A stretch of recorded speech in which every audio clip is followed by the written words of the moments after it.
ለረጅም ጊዜያት የጭሮሽ ውሃን እየተጠቀሙ በውሃ እጦት ይቸገሩ እንደነበር የሚገልጹት የኛንጋቶም አካባቢ አርብቶ አደር እናቶች በአቅራቢያቸው በተገነባው ንጹህ የመጠጥ ውሃ መደሰታቸውን ተናግረዋል። ከዚህ በፊት ክቢሽ ወንዝ ጭሮሽ ነበር የምንቀዳው። እዚያ ስንሄድ አንዳንድ ጊዜ ቱርካናዎች ጋር አለመግባባት ይፈጠር ነበር። አሁን ግን እንደ እድል ሆኖ መንግስት ለኛ አስቦ ይህንን ውሃ በአቅራቢያችን አምጥቶ እዚሁ መጠቀም ችለናል። ስለዚህ በጣም አድርገን እናመሰግናለን።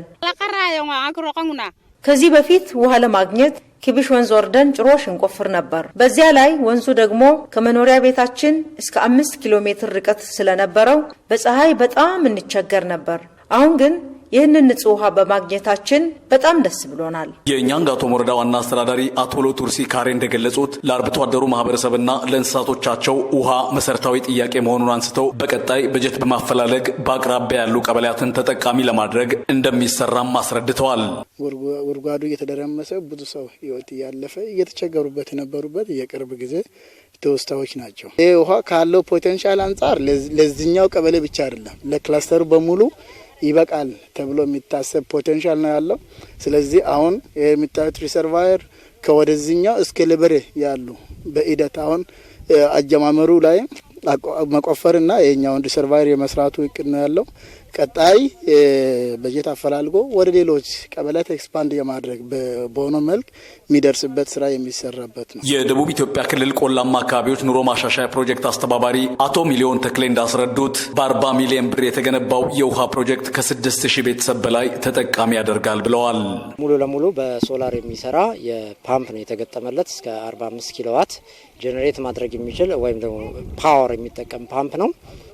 ይሄም በአጠቃላይ ፕሮጀክቱ ለ9 ቀበሌዎች እና እስከ 6000 ሊሆን የሚችል ቤተሰብ ሊያገለግል የሚችል ቢሆንም በአሁኑ ሰዓት ፕሮጀክቱ ለ3 ቀበሌዎች ሊሆን የሚችል ፕሮጀክት ተገንብቶ ተጠናቆ አሁን አገልግሎት እየሰጠ ነው ያለው። ፕሮጀክቱ በአጠቃላይ 40 ሚሊዮን ብር አካባቢ የጠየቀ ፕሮጀክት ነው። የደቡብ ኢትዮጵያ ክልል መስኖና ቆላማ አካባቢዎች ልማት ቢሮ ዋና ኃላፊ አቶ ኤካል ኔተር በበኩላቸውም የአርብቶ አደሩን ተጠቃሚነት ለማረጋገጥ የሚያስችሉ የውሃ ልማት ስራዎችን ለማጠናከር ከወንዞች ባሻገር የከርሰ ምድር ውሃ አማራጮችን መጠቀም እንደሚገባም አስገንዝበዋል። በተለይ በድርቅ ወቅት ጭሮች ስለሆነ የሚቆፍሩት አጠቃላይ የቤተሰብ አባል ከብቶቹን ለማጠጣት ይሰማራል።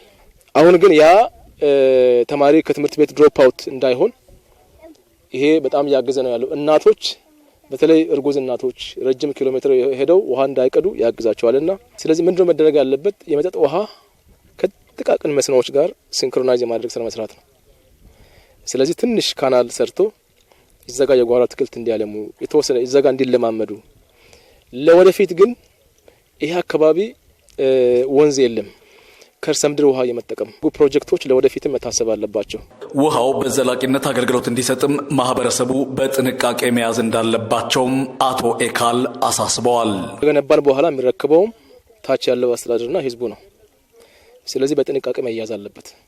አሁን እንደሚታየው ከሆነ አሁን እኛ ሽቦ አጠር እነሱ ደግሞ ከብትና ግልገል ስላስቸገራቸው ራሱ ማህበረሰቡ እንደ በሽቦ አጥሯል። ይሄ ነው የሚፈልገው።